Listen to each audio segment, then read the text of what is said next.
Om Swastiastu, perkenalkan nama saya Putu Ayu Kausiki Parwati Putri dari kelas 12 IPA 6 nomor absen 31. Di sini saya akan menjelaskan sebuah materi softball di mana saya menggunakan referensi dari LKS kelas 12 tahun lalu. Jadi jika terjadi kekurangan atau materi yang kurang lengkap, saya memohon maaf. Baiklah, softball adalah suatu jenis permainan bola kecil yang dimainkan oleh dua tim, di mana tim masing-masing beranggotakan 9 orang. Softball sendiri merupakan pengembangan dari permainan hardball atau baseball, dan permainan softball diciptakan di kota Chicago, Amerika Serikat pada tahun 1887 oleh George Hancock. Selanjutnya kita akan membahas merancang permainan sepak bola sesuai dengan materi yang saya dapatkan di LKS. Ukuran lapangan softball memiliki panjang 16,78, 16,78, 16,76, dan 16,76.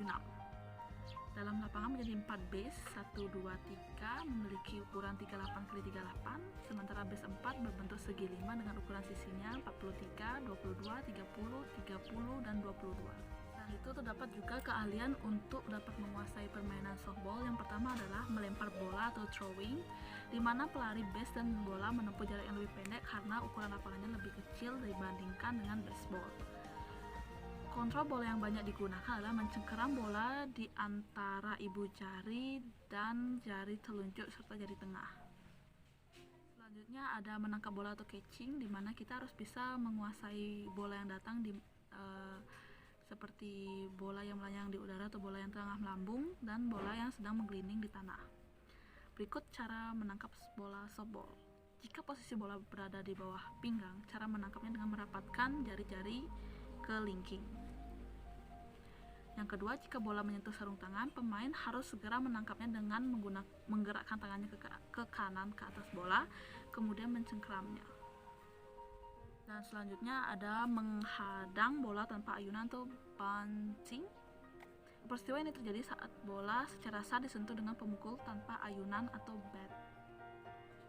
Tujuan melakukan bunting adalah agar bola jatuh di dekat home base. Oleh karena itu, dalam melakukannya diarahkan ke garis base di sisi-sisi lapangan. Dan yang terakhir, teknik terakhir adalah lari ke base dan meluncur atau base running and sliding.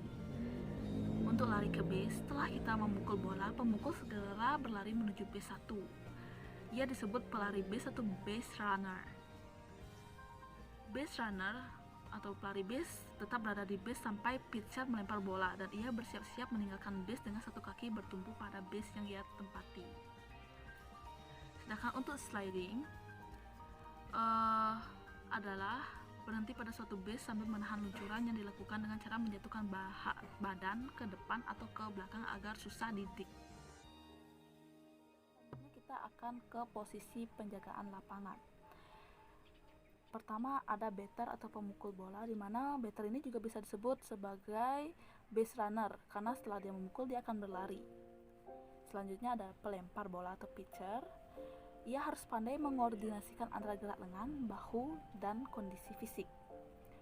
Biasanya mempunyai lengan yang panjang, lentur, dan kuat sehingga dapat melempar bola ke base yang seharusnya. Tugas seorang pitcher adalah melempar bola terhadap pemukul atau batter, membantu tugas pemain yang menempati posisi di belakang home plate, menjaga base 1 ketika penjaga base 1 mengambil bola, menjaga area di belakang base 2 dan base 3, membantu penjagaan jika ada lemparan ke arah home plate. Setelah pitcher ada catcher atau penangkap bola. Ia adalah penjaga yang berada di belakang pemukul untuk menangkap bola. Posisinya di antara home plate dan backstop, dengan posisi jongkok di belakang pemukul mengenakan sarung tangan yang khusus. Biasanya memiliki daya refleksi yang baik, kecepatan, dan kesigapan. Setelah itu penjaga base 1 atau first baseman. Posisinya berada 2 langkah di dalam garis base pertama dan 2 langkah ke arah base 4 atau home plate. Dari garis base 1 ke base 2. Tugas dari first baseman ini adalah menjaga base 1 dan menangkap bola, membuat force out atau mati terpaksa pemain lawan dengan cara menyentuh base pertama atau melempar bola pada pemain lain yang menjaga base 1, atau bisa juga dengan melempar bola pada base 2. Selanjutnya menghentikan pemain pada home plate, dan terakhir melanjutkan lemparan dari lapangan sisi kanan. Setelah first baseman ada second baseman atau penjaga base kedua. Biasanya penjaga base 2 ini memiliki kemampuan melakukan bermacam-macam tipe lemparan, dan posisinya berada di antara base pertama dan base kedua. Second baseman mempunyai tugas yaitu menjaga base 1 dan base 2, mengetik pemain yang berlari dari base 1 ke base 2, membuat first out, meneruskan lemparan dari outfield ke ada pula shortstop. Ia adalah penjaga lapangan depan yang berada di antara base 2 dan base 3 yang menguasai semua tipe lemparan. Ini shortstop sama seperti second baseman.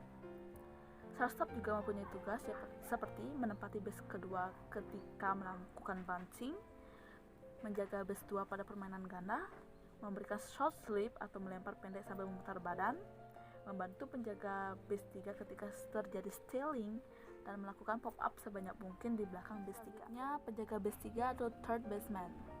Ia adalah seorang pemain softball yang memiliki gerakan tangan dan refleksi yang cepat dan berada pada posisi bertahan pada jarak 4 yard atau sekitar 3,7 meter di dalam garis base 3 dan 3,7 meter di belakang sebuah garis imajiner dari base 2 dan base 3. Third baseman juga memiliki tugas seperti menjaga base 3, membuat first out ke base 1, menjaga daerah belakang shortstop, memotong atau meneruskan lemparan bola dari outfielder, dan menguasai pukulan bunt ke arah base 3. Ia adalah outfielder. Ia adalah penjaga sisi luar lapangan. Yang mengisi posisi ini ada 3, yaitu left fielder, middle fielder, and right fielder. Untuk left fielder memiliki tugas menjaga belakang penjaga base 3. Untuk middle fielder bertugas membantu menjaga belakang penjaga base 2 dan shortstop. Dan sedangkan right fielder bertugas membantu menjaga belakang base 1 dan base 2. Selanjutnya adalah peraturan pada permainan softball. Yang pertama, pemain dalam satu tim harus beranggotakan 9 anggota. Pemain pitcher mempunyai syarat sebelum melakukan bola seperti menginjak pitcher plate, menghadap ke home base, dan pitcher harus boleh melempar salah sebanyak 4 kali. Setelah itu, free walk. Catcher, ia adalah penjaga belakang di base 4 yang bertugas sebagai menangkap semua bola yang dilambungkan pitcher. Penjaga base, tugas utamanya adalah membakar base atau menginjak base dengan membawa bola dan menyentuh pelari dengan bola yang digenggam, dan bola ini tidak boleh jatuh. Untuk peraturan pelari base, setelah sampai pada base yang dituju, pelari base tidak boleh melanjutkan larinya kecuali pada base 1. Jika hal ini terjadi, ia harus kembali menginjak base dan dapat ditik sebelum kembali ke base tersebut. Setiap kali melepas base, ia dapat ditik. Jadi, untuk meninggalkan base, saat mengambil ancang-ancang untuk lari, maka salah satu kakinya harus tetap menginjak base. Peraturan untuk mengganti pemain. Yang pertama, kapten regu menghentikan atau memberitahukan kepada wasit. Wasit akan menghentikan permainan untuk sementara dan memberikannya kepada pencatat nilai.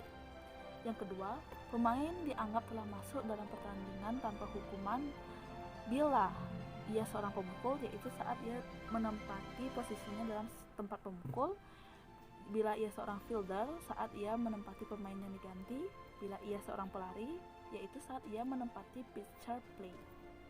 Yang ketiga, pemain yang telah dikeluarkan dari permainan karena suatu pelanggaran tidak boleh bermain lagi kecuali sebagai pembantu. Peraturan pukulan. Yang pertama, hak memukul, di mana hak memukul ada 3 kali. Pukulan pertama atau kedua yang betul, pemukul harus lari ke base 1. Pukulan ketiga yang salah, pemukul boleh memukul lagi sampai ada pukulan yang betul atau tidak kena, kemudian ia harus lari ke base 1.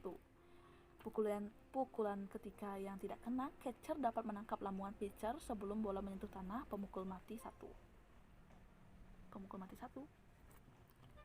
Hak memukul yang kedua adalah jika pergantian dan ada seorang pemukul yang belum selesai menghabiskan haknya memukul, pemukul ini masih berhak memukul pada inning selanjutnya. Untuk peraturan pergantian dilakukan setelah ada 3 mati atau 3 out. Sedangkan untuk peraturan pukulan betul, sebuah pukulan dinyatakan sah jika bola setelah dipukul berhenti dalam lapangan dan bola setelah dipukul jatuh di dalam lapangan kemudian berputar keluar melalui lanjutan garis salah. Selanjutnya, untuk peraturan pukulan salah, pukulan dinyatakan tidak sah jika bola jatuh di luar garis salah dan tetap berhenti di situ, dan bola jatuh di dalam lapangan kemudian berputar keluar melewati garis salah antara base 4 dan base 1 serta antara base 4 dan base 3.